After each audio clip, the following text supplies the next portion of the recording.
Anem ara ja al reportatge d'avui.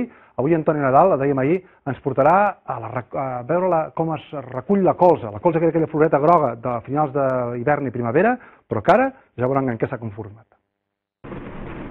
En uns temps que la pagesia de secà no passa pel seu millor moment, és interessant conèixer conreus que al segle passat era molt insòlit d'observar. Avui descobrirem alguns trets d'un cultiu que esquitja de flors grogues la verdor dels camps del cereal a l'hivern, però que al temps del segar, de lluny passa desapercebut. Per això ens hi aproparem a l'altiplà de la Segarra, en concret al terme de Sant Guim de Freixenet. El cultiu de la colza darrerament s'estès bastant per aquestes contrades. Abans potser no se'n feia tant. Quines són les particularitats d'aquest canvi de cultiu?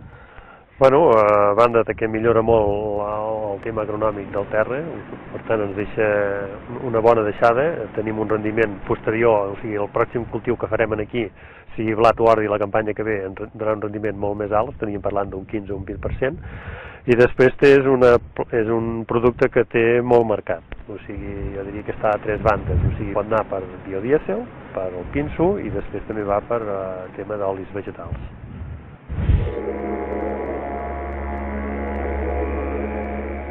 I la maquinària que feu servir és la mateixa que pel conreu de cereal clàssic? Pues sí, amb això tenim un avantatge, ens serveix la mateixa maquinària, tant per la sembra com ara el collitar, o sigui, per sembrar utilitzem la mateixa sembradora, graduada diferent, i ara la collitadora passa el mateix, l'hem de graduar-la perquè és gra, tancar cribes, tenim de treure revolucions del cilindre, obrir còncavo, i treure aire. Amb un 25% d'aire en tenim prou perquè si no la colza es marxaria tota per darrere i estaríem perdent llavor. I després també molt important portar la conxilla lateral per fer un tall net, perquè allà on fa el divisor entre passada i passada doncs no ens tinguem tanta pèrdua.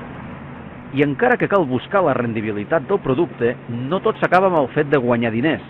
Igual no ho sembla, però hi pot haver conreus més agraïts a la natura. Toni, arrencarem una planta de colza i veurem la diferència que hi ha amb el cereal, en aquest cas amb blat.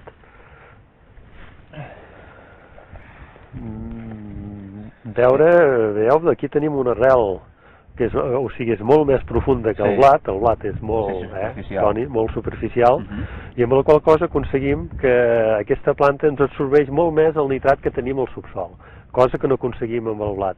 I per tant és una planta que ajuda molt a treure el nitrat que tenim al subsol, que tard o d'hora pot anar a parar als aqüífers amb les pluviometries, clar. Això que, o sigui, mediambientalment també és beneficiós. És molt beneficiosa, sí. Acompanyen aquesta infinitat de petites llavors una gran quantitat de marietes i tisoretes, insectes que s'alimenten del pugó, força abundant aquesta anyada.